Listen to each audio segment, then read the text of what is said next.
about ready to finish the zeroing of my AR7, which I've done a previous video on making the stock. I think I got it down to the last couple.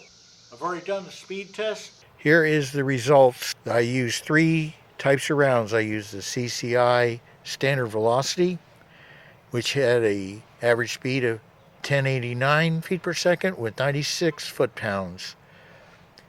Then I switched over to Winchester, the target and plinking round.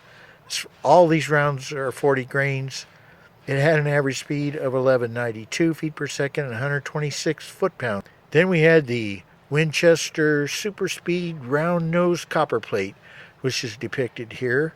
It had very nice readings of 1296 feet per second with 149 foot-pounds. So there you have it. Daisy shatter disc out there too with the 22. I'd like to see what that does. Here goes.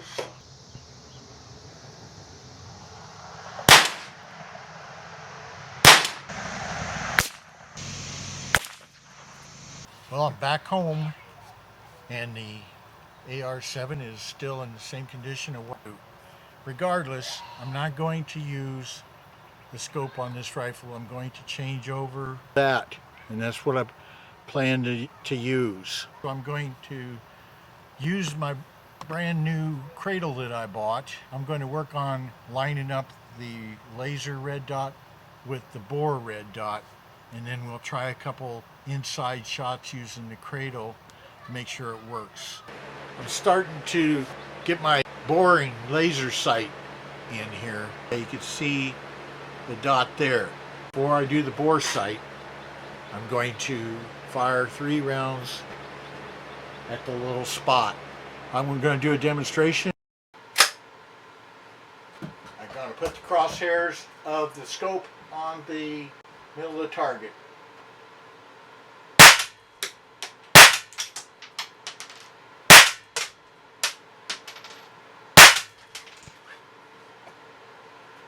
Okay, now I'm going to release the magazine, check the chamber, it's empty, and now I'm going to put the laser bore sight in from the same position and aim the crosshairs on it, and we'll see where it comes up.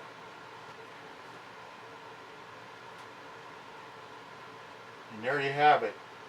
The crosshairs are right in the middle of the orange thing. We're good to go with that. I'm about ready to take the aim scope off. The next step is to put the Gamo Laser dot on it.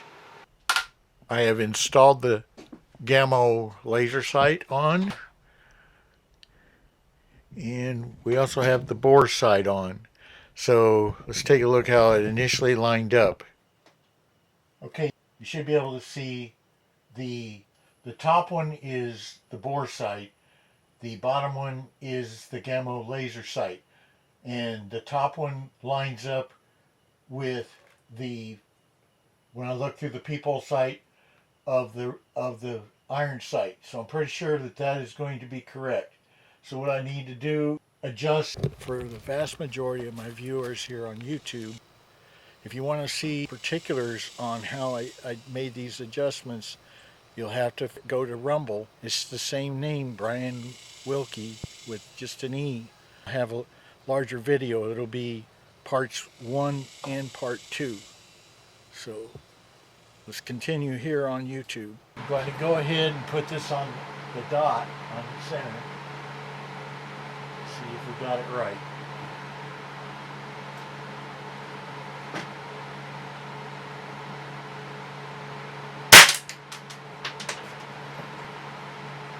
It's right on, so we're good. Right on. Here's the tests that I'm going to do with my AR7's primary function, which is nighttime home defense. I'll be standing basically there and then trying to fire through that area up there with the lights out. I think that's an old police training target for close up for handguns, but it'll work here too. This is the light conditions will be only with the one light there, which is really more than what would be in the hallway at night. It's not too far from that. In a real life situation, I would, before I ever make that appearance around the corner, I will have already charged it so I don't give away my location. Alright, let's see what happens.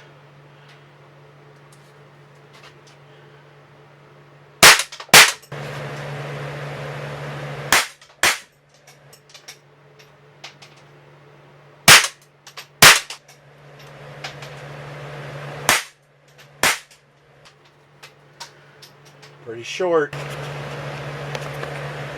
That's it. Let's go check it out. As you saw, shooting from the hip, here's the results, which I've also saw the live action, but here it is with the scale. There's your first one that I aimed at center mass. Double tap. And then the next one I double tapped a little lower so I could just differentiate. For 5 centimeters. Shooting in the dark around the corner from the hip.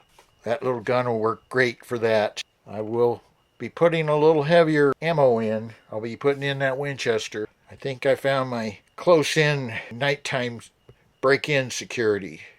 Well, I hope you enjoyed this video, and if you did, please press the like button and subscribe. Thank you.